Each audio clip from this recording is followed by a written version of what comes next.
The Washington Commanders just found their spark again. And if Jayden Daniels is really back to looking like the prince that was promised, the entire NFC should be terrified. Damian Woody, do you agree with Jayden Daniels, a second-year quarterback already as the fifth best and the top quarterback in the NFC? You're damn right I do. Let's go. Damn right I do. Listen, I grew up a Washington fan. I've seen this organization inept for over 2 decades. That young man steps foot in the building, and that group was 1 game away from the Super Bowl. That is not a fluke, my friend. It is. I think one of the many for your quarterback in Jayden Daniels is he's the same guy, right? Same guy, doesn't change, demeanor doesn't change, his sensibility doesn't change, his fire doesn't change. That said, last year had to be so frustrating for him. Is he coming back differently? Do you think year 3, different sense at all? Well, Dan? Definitely his most frustrating year in his young career of ever playing football, like just injuries and missing time and having to go through that. Anybody who goes through those significant ones, man, there is a little extra hunger that comes back. That's human nature. It's whether guys coming back from an injury or a performance, there's usually an edge. That's all competitors, Rich. And so I definitely feel that with him. He's already an elite competitor, but to add on a little fuel to the fire, man, nothing wrong with that.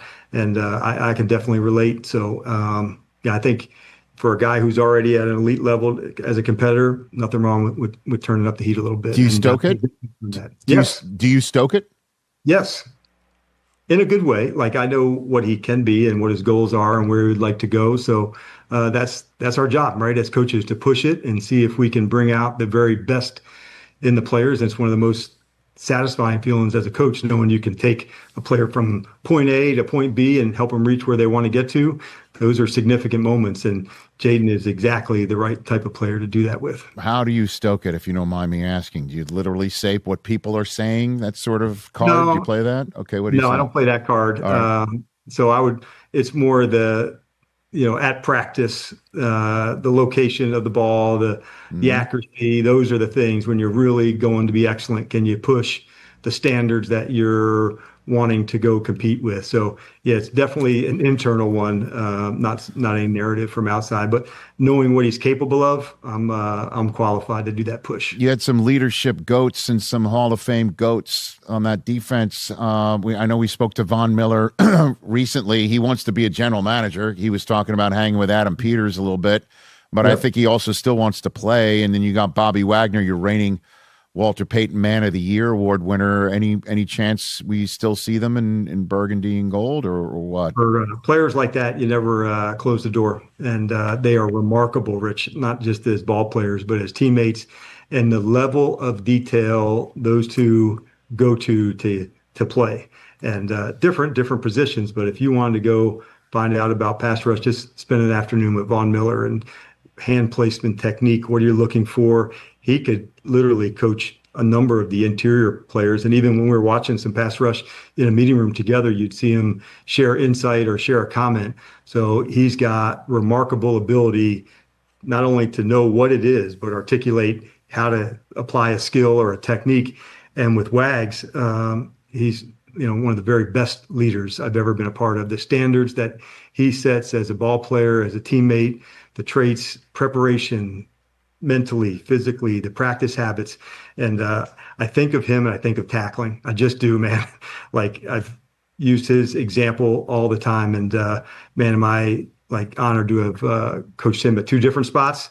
And still both these guys can still play. And I'm sure they would be able to download Sonny Styles with some crucial information. You know what I mean? There's no question about that. And that's one of the fun parts, man, of the NFL, when players give back to one another. I have learned quite a bit from players myself, a different perspective from the lens of the helmet. And so guys like Wags and guys like Von Miller, they provide insights that others don't. Zach Ertz is another one in that space. That's that right. has a unique perspective because of the matchups they've been in, the games, the situations. And so when you're adding a player like that, you're not just adding just the player.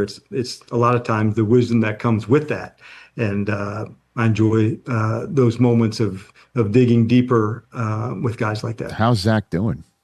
he's doing excellent and he's working hard from a rehab standpoint. Knee injury towards the end of last season, but he's absolutely putting it in, and just like Vaughn and Wags, has a lot to prove. Hey, you made it all the way to the end. The good hands plays goes to Jayden Daniels. You're in good hands with Jayden Daniels. To Bill, Jacory Croskey-Merritt. You're in good hands with Did Bill. he fumble He in this rocks. game? Dorrance Armstrong. You're in good hands with him. Deebo Samuel. You're in good hands with Deebo Samuel. My God, it felt good to be back. I was scared the first two drives. Jayden Daniels slipped. He wasn't wearing the right cleats. I thought it was a knee brace issue. It was not. And then the guy was just out there throwing darts, dominating this Chargers team. Did the Chargers offensive line completely collapse to the point that we were able to pressure them relentlessly and get the ball back over and over again? Yes. Was there a punt return where it got called back and they were going to go up 17-0? Did Quentin Johnson fumble? Did we have a lot of things go our way? Yes. But then we beat the brakes off that team. 27 unanswered. Jayden Daniels looked like the prince that was promised again. And Bill, the only question I have for this is, would you like to apologize to me for your guarantee that Jayden Daniels would regress this year? Charlie, do you remember week one? Remember what happened after week one? Of course. We started, I think, the entire show, or at least maybe the same segment, by asking me to apologize after a B- Commanders performance against the New York Giants. What happened next? They got blown out by the Packers. Jayden Daniels got hurt. Terry McLaurin got hurt. You lost complete and utter faith in every part of the organization. Are you sure you want to go down that road again, Charlie? Are you sure you want to do that to yourself? You have stuck your finger in the socket and you're like, I still got 9 more fingers, baby. Did you see the throw to Luke McCaffrey? Do you remember how they got back on the field for that 50-yard throw after Luke McCaffrey? Yes. Roughing the punter. They went 3 and out inside their own 5-yard line, and then they roughed the hell out of the punter. Don't rough the punter then. Have some discipline. Oh, the discipline. To be clear. Don't hit the punter's plant leg. To be clear, everyone here loves and respects Jayden Daniels and thinks that he's going to continue to be great. However, the one person who actually was concerned is not Bill. It was not me.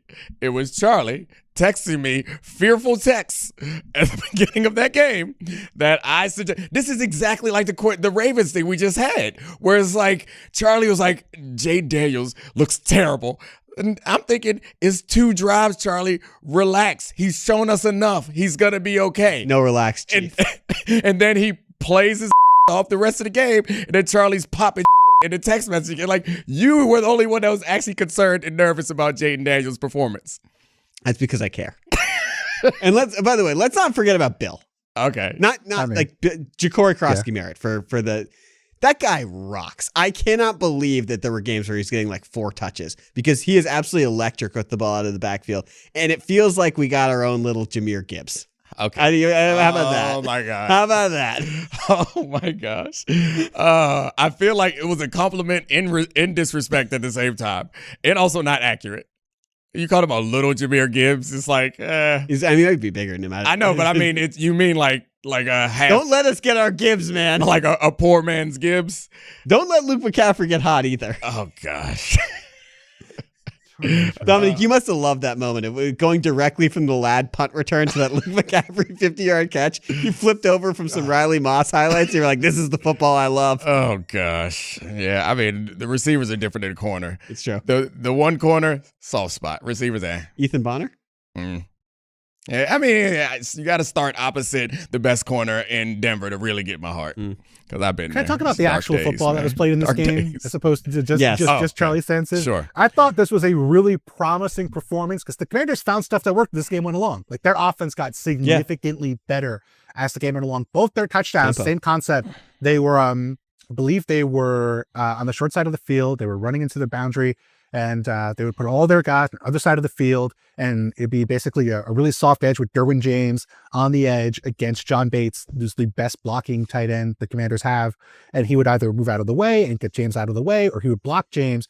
And it was a really short field, a really short boundary for Croskey-Merritt to go to for a touchdown. They hit it twice in this game, over and over again. They found stuff that worked repeatedly as this game went along. And that, I think, is the promising thing because as I make comparisons between the 2024 Texans and 2025 Commanders every week, the 2024 Texans never found answers to their problems. They had the exact same mistakes and the exact same problems happening all year.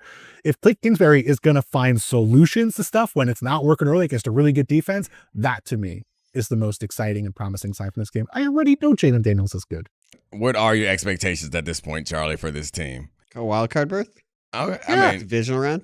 Divisional round? Here's the thing is their weakness is the fact that they have maybe the slowest linebackers in football, and their secondary is terrible. Yes. And this was a game where the Commanders got Pretty big consistent pass weaknesses. rush against a Chargers offensive line that was banged up, had multiple starters out, had Trey Pipkins. I don't want to say point shaving because there were other players who I think were point shaving No, that more. 5-minute sequence was insane. But like he had like wiped off like 225 plus yard completions in a row. When the Commanders can get pressure on the opposing quarterback, we get week 1 against the Giants. We get week 5 against the Chargers. They're going to look great on defense and they can do enough on offense to win games. But we've seen when they can't get pressure, the secondary gets exposed. And that is to me still the biggest concern with this team. I agree with that. I mean, that was in the Atlanta game last week, the linebackers looked so slow. Bijan's pretty fast. So you agree that they're going to regress, it sounds like. No, I Well, guess that they're regressing from the my projection from the conference championship game to the divisional round. So do you owe Bill an apology? No. I'm just I apologize for nothing. I'm just asking. I get mad at me. Fine. I'm sorry, Bill. I went too hard. at you. No. Thank you. I will wait. You'll You and notice. your ilk. You'll notice. I did not come at you in the ensuing few weeks and do my Charlie. Do you owe me an apology? I'm going to save that for the moment you were down the lowest when Jayden Daniels has hurt himself. By the way, did you notice that in this game, Tom Brady was giving a speech about like, oh, Jayden Daniels is learning how to protect himself right as he was doing like design quarterback runs and running into linebackers. I loved it. It was so great. He did slide more, which Tom Brady took credit for, and they showed the hit. When they showed the hit against the Bills when he got his head bounced off the ground. Oh god. And immediately after that, Jayden Daniels ran that design quarterback run and got hit 3 times. but he was better than that. He was great. He was good in this game after the first couple drives. JCM was really good. Deebo was really good. Deebo's awesome. Deebo, when Deebo's on, is great. Like when Deebo is not on, he's maybe he's the most frustrating player in football. But he was on today, and it felt like as that game wore on, the Chargers defense just was hopeless. They did not have answers for anything in this game. They were missing tackles after tackles. The Commanders were hitting third down after third down. It just felt like they could not get the ball back. And when they did, people of my ilk who love Justin Herbert are going to pretend that they didn't watch this game when they talk about how great he is. I mean, the Justin Herbert throw on 4th down where he just rocketed the ball off of his tight end's hands from like 3 yards. He hit him in the helmet. Like that thing where it's like, yeah. You don't have to have an ilk anymore. No, that was tough. I did think that the best throw that Jayden Daniels had actually was one that was good. Yo, mic check 1 to 2, -1, -2. Game over for this video, folks. Smash that like button, drop a comment, and subscribe to stay in the huddle for more. This is NFL Madness, bringing the heat and signing out.